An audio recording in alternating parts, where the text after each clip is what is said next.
Turn the lights off. Step into the shadows. Tonight's story is different. Because this isn't folklore. It isn't urban legend. It's based on real police reports. Real victims. Real homes. And a real phenomenon known as phrogging. If you don't know what that is, you're about to wish you still didn't. In 2017, a woman moved into a quiet rental home just outside the city. Small neighborhood. Safe area. Low crime. She lived alone. The first few weeks were normal. Until she started noticing small things. Cabinet doors slightly open. A kitchen chair moved a few inches. The shower curtain pulled halfway closed. Nothing dramatic. Nothing you could call the police over. Just wrong. She blamed herself. Stress. Long work hours. Forgetting small details.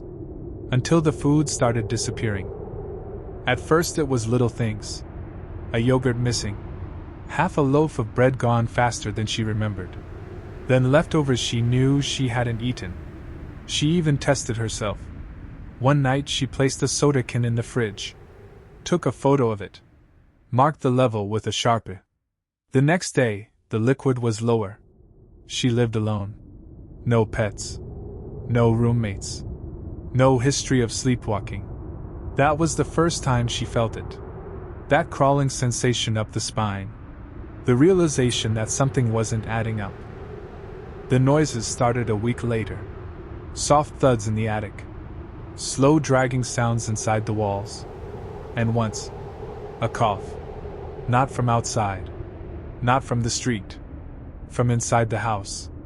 Late one night, she stood in her hallway listening. And she heard it clearly.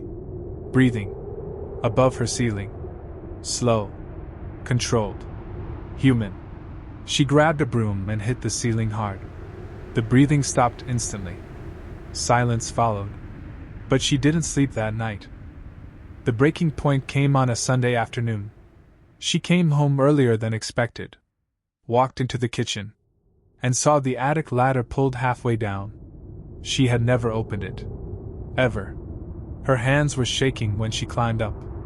The attic smelled different. Not dusty. Not empty. Lived in. There were blankets in the far corner. Water bottles. Protein bars. A small camping lantern. Someone had been living above her. Watching her routine. Waiting for her to leave. Moving around while she slept. Police later confirmed it. An unknown man had been entering through a loose exterior vent. He stayed in the attic during the day. Came down at night. Ate her food. Used her shower. Sat in her living room. Sometimes while she was home. He was never caught. When officers reviewed her laptop webcam, they found something chilling. A reflection in the dark screen.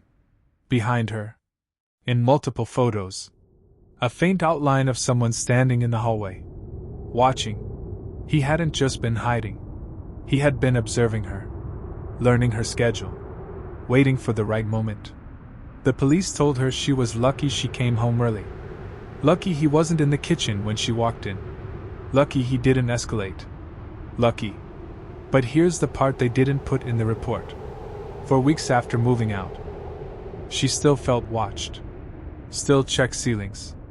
Still listened for breathing in the dark. Because once you realize someone lived in your walls, you never fully feel alone again. Phrogging cases are real. They've happened in apartments, family homes, even occupied houses where entire families lived unaware. Sometimes the intruder is caught. Sometimes they aren't. So tonight, before you go to bed, listen carefully. To your ceiling. To your walls. To the silence between sounds. And if you hear breathing that doesn't match your own, don't ignore it. Because the scariest part isn't ghosts. It's knowing someone real might already be inside. Turn the lights back on. And check your attic.